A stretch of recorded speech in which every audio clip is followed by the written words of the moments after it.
Good morning बच्चों। बिंदा पाल हुसैन पाल महाविद्यालय के इस ऑनलाइन क्लास में एक बार पुनः आपका स्वागत करते हैं। आपका डीएलएड फर्स्ट सेमेस्टर गणित शिक्षण के अंतर्गत एलसीएम और एचसीएफ चैप्टर चल रहा था। उसमें कुछ महत्वपूर्ण शब्द हैं जो बच्चे समझ नहीं पाते अंतर क्या है, और उस पर कुछ फार्मूले पे क्वेश्चन है, महत्वपूर्ण क्वेश्चन है। तो आज हम उन्हीं क्वेश्चन को लेके आपके सामने उपस्थित हुए हैं। तो प्यारे बच्चों, वीडियो पूरा देखेंगे तभी आपको समझ में आएगा। चूँकि गणित जो है एक माला की तरह है, उसमें से अगर एक कड़ी निकल जाती है तो वो माला क्या हो जाता है, व्यर्थ हो जाता है। ऐसे गणित को ही पूरा आप देखेंगे तो आपको समझ में आएगा। तो चलिए बिना समय गंवाए आइए देखते हैं आज का जो टॉपिक है एलसीएम और एचसीएफ।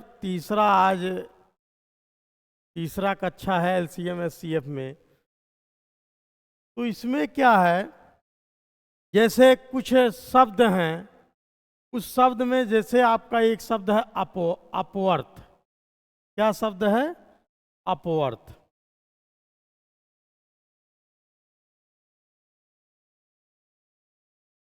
अपवर्थ अपवर्थ एक है अपवर्थ, अपवर्तक,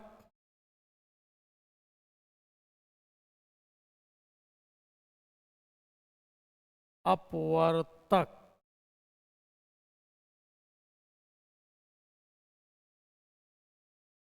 अपवर्त, अपवर्तक। इसी अपवर्तक को जो है विभाजक भी कहा जाता है, और इसी अपवर्त को जो है कहा जाता है गुणज। और एक आपका है समा अपवर्त, समापवर्त, समापवर्तक। तो बच्चे इसको समझ नहीं पाते हैं, ये जानते हैं ये सब चीज़ें एक ही है, लेकिन वास्तव में क्वेश्चन जब डीएलएड फर्स्ट सेमेस्टर में बनता है तो छोटी छोटी क्वेश्चन बनता है, तो बच्चे उस पर गौर नहीं करते हैं और गलत कर जाते हैं। तो आइए हम देखते हैं ये चार चीज क्या क्या है आपका। अपवर्त किसे कहते हैं, अपवर्तक किसे कहते हैं, समापवर्त किसे कहते हैं, और समा अपवर्तक किसे कहते हैं। अपवर्त, अपवर्त का मतलब होता है गुणज, या किसी का क्या हुआ, पहाड़ा हुआ। क्या हुआ? पहाड़ा हुआ। गुणज का मतलब अगर अपवर्त की बात किया जाए तो कह दिया जाए कि 2 के 5 अपवर्त लिखिए। जो क्वेश्चन आता है कहता है 2 के 5 अपवर्त लिखिए, 5 अपवर्त लिखिए। अपवर्तक नहीं कह रहा, ध्यान दीजिएगा, अपवर्त की बात कर रहा है। तो अगर ये कह दे 2 के 5 अपवर्त लिखिए, इसका मतलब आपको क्या करना है, 2 का पहाड़ा लिखना है। तो 2 अपना पहला अपवर्त है, इसका मतलब 2 4 6 8 और 10, ये इसके क्या हुए, अपवर्त हुए। इसी का एक और नाम है, इसी को क्या कहा जाता है, गुणज भी कहा जाता है। अगर कह दिया जाए 2 के 5 गुणज लिखिए, तो 2 के 5 गुणज का मतलब 2 4 6 8 10। अपवर्त आप 2 जोड़ते चले जाएंगे, अगला अपवर्त क्लियर होता चला जाएगा। इसलिए जब अपवर्त की संख्या पूछती है तो आपसे क्लियर करा देता है कि 5 अपवर्त लिखिए, 6 अपवर्त लिखिए, या 10 अपवर्त लिखिए। तो इस तरीके से अपवर्त का मतलब होता है गुणज या किसी का पहाड़ा। जिस संख्या का अपवर्त पूछा जाता है वो स्वयं क्या होता है, एक अपना अपवर्त होता है। जैसे कह दिया जाए 9 के अपवर्त, 9 के अपवर्त लिखिए, 9 के अपवर्त लिखिए। तो आप क्या लिखेंगे? 9, 9 दूनी 18, 9 त्रिक 27, 9 चौक 36।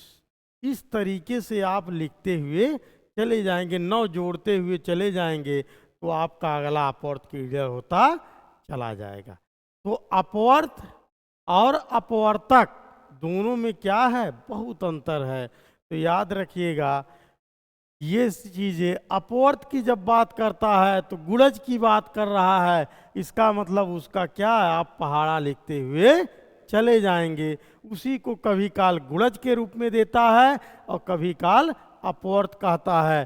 तो इस तरीके से अगर अपवर्त की बात कहता है, कह दे 5 के 5 अपवर्त लिखिए, 5 के 5 अपवर्त लिखिए, 5 के 5 अपवर्त लिखिए। तो जब 5 के 5 अपवर्त आप लिखेंगे तो क्या लिखेंगे? 5, 10, 15, 20 और 25। ये आपके 5 के 5 अपवर्त लिखेंगे। फिर कहेगा इसका योग करिए, या जो भी आपसे कह रहा हो, तो क्वेश्चन पे डिपेंड है। लेकिन अगर अपवर्त की बात करता है या गुणज की बात करता है तो आप क्या करोगे? 5 जोड़ते हुए या उसी का पहाड़ा लिखते हुए आप चले जाओगे, तो आपका अपवर्त क्लियर हो जाएगा। आ गया समझ में? अब उसके बाद में है अपवर्तक। शब्द क्या है? अपवर्तक। तो अपवर्तक, अपवर्तक का मतलब होता है विभाजक। ये किन किन संख्याओं से क्या है? विभक्त है। किन किन संख्याओं से भाग देने पे पूर्णता क्या हो जाता है? विभक्त हो जाता है। उसी को क्या कहा जाता है? अपवर्तक शब्द कहते।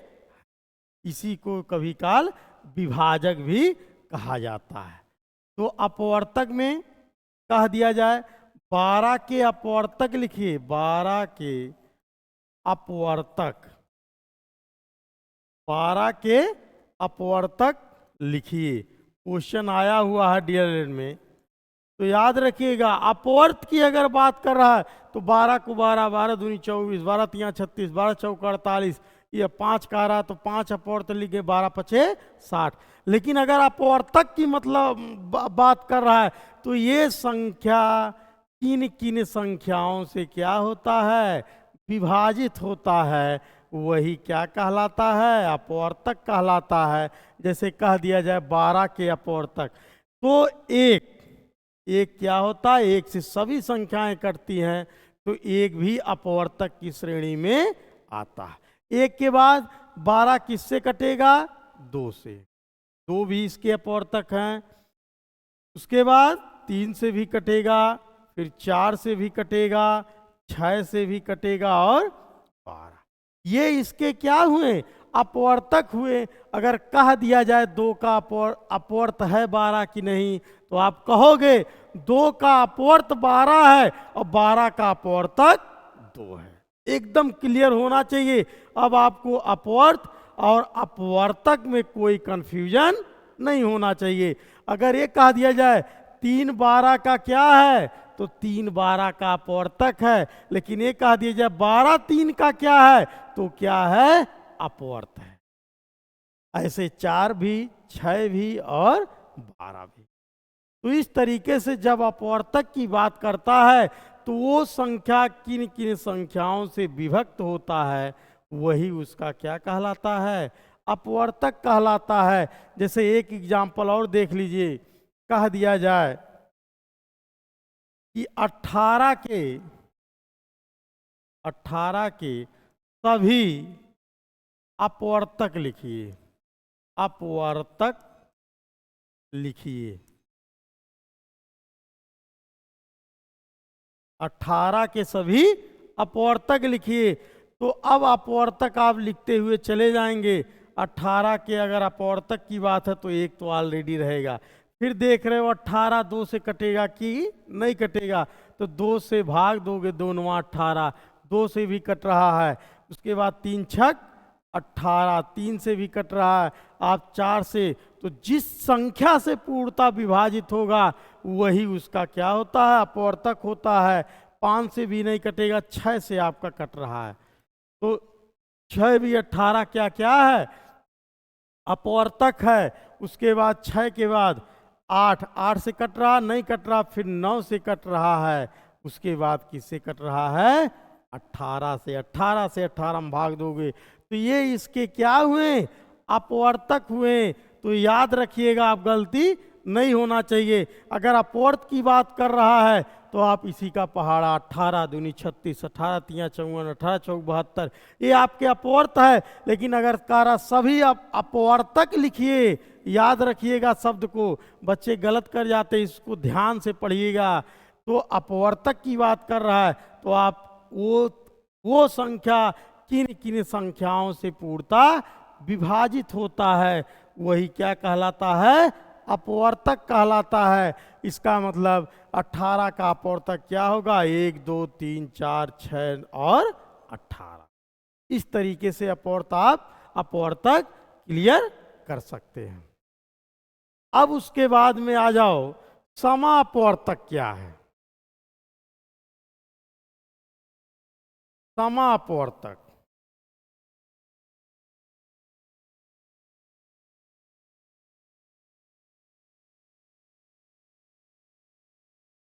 समापवर्त पहले आप देख लीजिए, उसके बाद समा अपवर्तक। 4 चीज मैंने आपको बता रहा हूं, अपवर्त, अपवर्तक, समापवर्त और समा अपवर्तक। चारों चीजें क्या हैं, अलग अलग हैं। चारों ध्यान से देखिए। नॉर्मल तरीके से बच्चे पढ़ तो लेते हैं LCM SCF, लेकिन क्लियर नहीं कर पाते हैं। लेकिन इस वीडियो को देखने के बाद ये आप मत कहिएगा कि हमको ये चीज़ें नहीं आती है, आपको एकदम पूर्णता क्लियर होना चाहिए। अब क्या कर रहा, समापवर्तक की बात कर रहा, अपवर्त, समापवर्तक। सम मतलब समान हो, किसमें समान हो, अपवर्त में समान हो। तो अपवर्त में समान होने के लिए जैसे कह दिया जाए 2 के अपवर्त लिखिए, तो 2 के अपवर्त। तो जब आप 2 के अपवर्त लिखेंगे तो 2 2 दूनी 4, 2 तिहाई 6, 2 चौक 8, 10, 12, 14, 16, 18, 20, इस तरीके से आप लिखते हुए चले जाएंगे। फिर कह रहा 3 के अपवर्त लिखिए, 3 के अपवर्त। और ये भी याद रखिएगा बच्चों, समापवर्तक जब कहेगा तो कभी एक संख्या का समापवर्तक नहीं होता, अपवर्त नहीं होता है, 2 या 2 से अधिक संख्या का अपवर्त होता है। तो अगर 3 का अपवर्त कह रहे तो 3 कन्नम 3, 3 दूना 6, 3 त्रिका 9, 3 चौक 12, 3 पचे 15, 3 छक 18, 3 सते 21, 3 आठ 24। इस तरीके से ये क्या है, अपवर्त है। अब इन 2 और 3 के कह दे समापवर्तक क्या होगा। अब बात कर रहा है समापवर्तक, अपवर्त की बात, समा अपवर्त की बात कर रहा है। अब ये 6 देख रहे हो, सम मतलब समान, अपवर्त मतलब उसका क्या हो, गुणज हो। तो समान के साथ साथ क्या हो, गुणज हो। तो ये 6 क्या है, समापवर्त है। उसके बाद आप देख रहे हो 12, 12 भी क्या है, समापवर्त है। 12 के बाद 18 आप देख रहे हो, दोनों में कॉमन है। तो जो कॉमन है वही क्या है, इसके अपवर्त हैं। तो 18 भी क्या है, अपवर्त दोनों में आएगा। उसके बाद क्या आएगा, 24 भी दोनों में आएगा। ये इसके क्या है, समापवर्त है। लेकिन अगर ये कह देता है लघुत्तम समापवर्त क्या होगा, अब आ जाइए, जो मैंने आपको पढ़ा दिया, लघुत्तम समापवर्त। लघुत्तम समापवर्त, लघु मतलब क्या हो, छोटा हो, सम मतलब समान हो, किसमें, अपवर्त में। एकदम क्लियर है शब्दों से। अगर थोड़ा सा ध्यान दे, लघुत्तम, लघु मतलब छोटा, समा मतलब समान, अपवर्त, इसका मतलब जो अपवर्त में संख्याओं में समान हो और क्या हो, छोटा हो, उसी को लघुत्तम समापवर्त कहते हैं। तो समापवर्त की अगर बात किया जा रहा है तो समापवर्त में ये सभी आएंगे, लेकिन लघुत्तम समापवर्त की बात कर रहा है तो आंसर क्या हो जाएगा, 6। 6 ही सबसे छोटी संख्या है जो दी गई संख्याओं से भाग देने पे क्या हो रहा है, पूर्णता विभक्त हो रहा है। तो अगर आपको डिफिनीशन एकदम क्लियर है तो आपको कहीं कोई बेहिचक आप आराम से क्वेश्चन को कर सकते हैं, क्या आपको करना है। तो यहाँ समापवर्तक की बात कर रहा है, समापवर्त की बात कर समापवर्त की बात कर रहा है। तो समापवर्त में आपके आएंगे 6, 12, 18 और 24।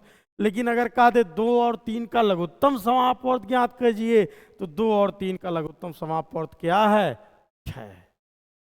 लेकिन अगर कहा दे समापवर्त कितने होते हैं, तो समापवर्त आपका ऐसे चला जाता है, आपका निकलता हुआ चला जाएगा, ये इसकी सीमा कोई नहीं है, इसलिए लघुत्तम कह देता है।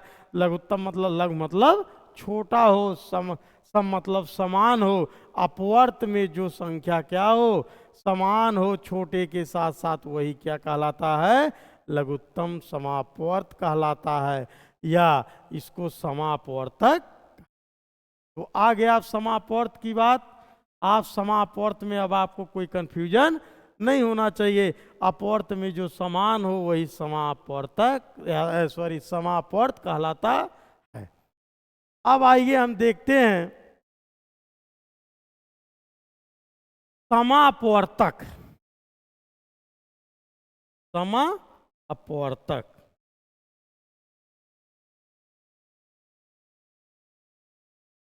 समापवर्तक वो क्या था, वो समा अपवर्त था, और ये क्या है, समापवर्तक है। समापवर्तक, सम मतलब समान हो, अपवर्तक में जो संख्या समान होती है वही क्या कहलाता है, समापवर्तक कहलाता है। याद रखिएगा, जो अपवर्तक में समान होता है वही क्या कहलाता है, समापवर्तक कहलाता है।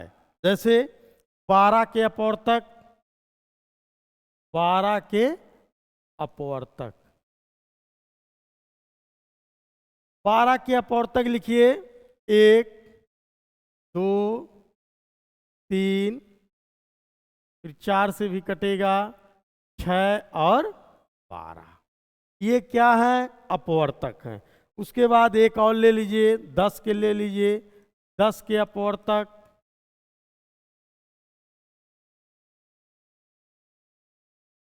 याद रखिएगा समापवर्तक या समापवर्त 2 या 2 से अधिक संख्या का होना अनिवार्य है, तभी आप समापवर्त या समापवर्तक आप निकाल सकते हो। तो 10 के अपवर्तक आपका है 1, 2, 2 के बाद 5, 5 के बाद 10।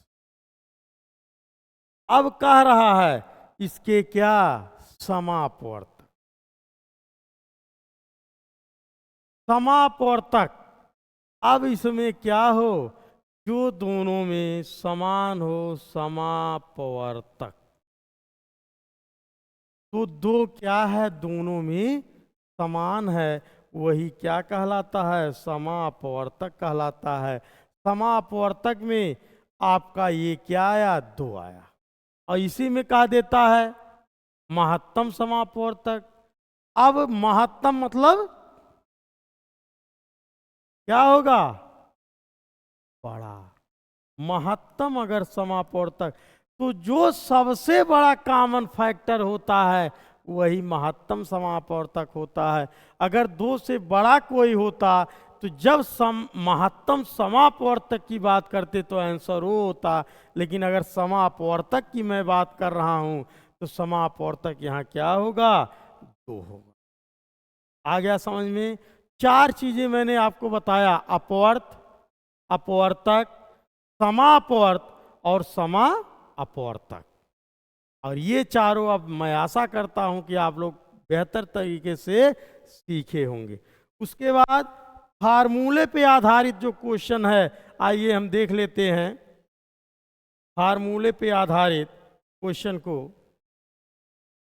जैसे फार्मूला है, इसमें एक आपका पहली संख्या क्या है,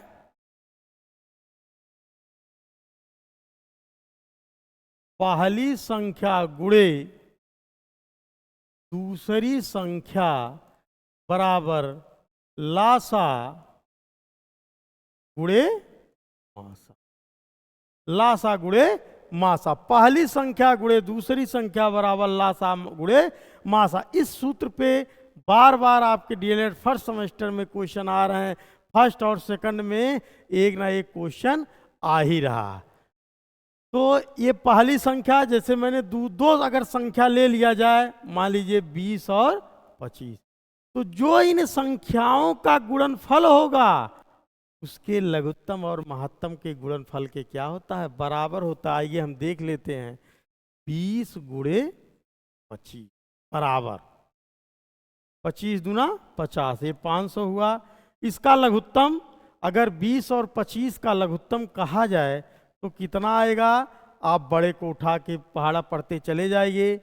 25 दूना 50, 20 से नहीं कटेगा, 25 या 75, 20 से नहीं, 25 चौका 100।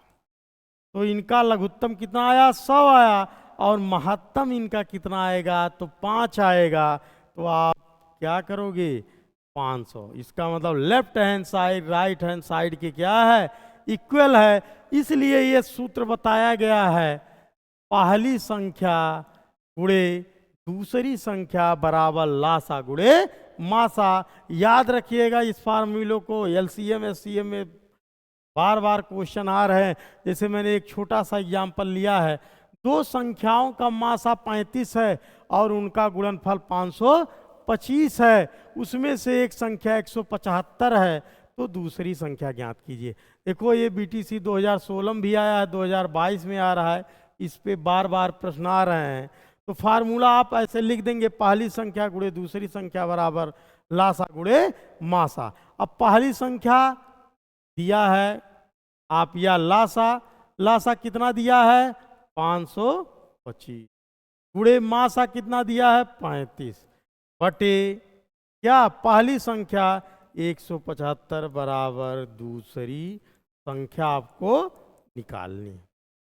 आप काट दोगे, 5 से काट दो, 5 साते 35, 5 से काटो, सॉरी 7 से काटो, 7 पचे 35, 7 से काटो, 7 दूनी 14, 15, 16, 17, 3, 7 पचे 35, कट गया। 5 से काट दो, 5 पचे 25, और जब 5 से 5 करने में 5, एक जीरो बढ़ गया, 5 पचे 25, कितना आया, 105। दूसरी संख्या क्या आएगी, 105 आएगी। अगर इस तरीके से क्वेश्चन कह रहा है तो आप आराम से इसको हल कर सकते। जैसे इसी पे एक दूसरा क्वेश्चन है, कह रहा 3 संख्याएं 1:2:3 के अनुपात में हैं। क्या है, 1:2:3 के अनुपात में है। यदि उनका महत्तम समापवर्तक, इसका मतलब एचसीएफ की बात कर रहा है, हाईएस्ट कॉमन फैक्टर की बात कर रहा है, उसका मासा कितना है, 12 है। तो ये संख्याएं पूछ रहा। महत्तम वो तीनों में क्या होता है, कॉमन होता है। अगर महत्तम तीनों में कॉमन है तो जब भी अनुपात लिखा जाता तो वही कॉमन फैक्टर क्या कर दिया जाता, हटा दिया जाता है। तो इसका मतलब अगर 12 महत्तम इसमें था तो 12 करने में 12, 12 दूनी 24, 12 तिया 36, ये संख्या थी। अब इसका महत्तम की बात करें, अगर 12 हटा दिया जाए तो हो जाएगा अनुपात 1:2:1।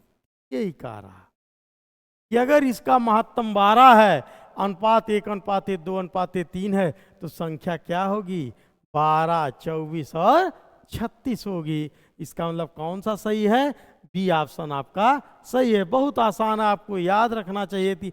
महत्तम से क्या कर दो, तीनों संख्याओं में गुणा कर दीजिए, संख्या अपने आप परिलक्षित हो। चलिए उसके बाद पहली संख्या गुणे दूसरी संख्या पे एक क्वेश्चन और देख लेते हैं। दो संख्याओं का कभी काल दोनों संख्याओं का गुणनफल देता है और कभी क्या करता है कि अलग अलग दे देता है। ये संख्या इतना है, पहली संख्या है, कभी काल दोनों का गुणनफल देखता है, कभी क्या करता है अलग अलग देता है। तो आइए देख लेते हैं। दो संख्याओं का मासा 15 है गुणनफल, इसका मतलब पहली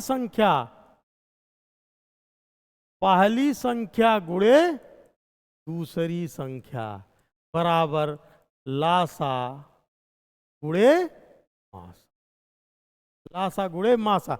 अब कह रहा है मासा दिया है, मासा कितना दिया 15 दे, इन दोनों का डायरेक्ट गुणनफल दे दिया है, ना पहली संख्या और दूसरी संख्या को अलग अलग ना देके दोनों को क्या कर दिया गुणनफल दे दिया और आसान कर दिया। तो इसके स्थान पे कितना दिया है 900 बराबर लासा गुणे 15 और 15 ट्रांसफर होगा तो लासा बराबर हो जाएगा 900/15, 15 छक्का 90। तो दूसरी संख्या कितना आ गया 60 है, सॉरी लासा कितना आया 60 आया।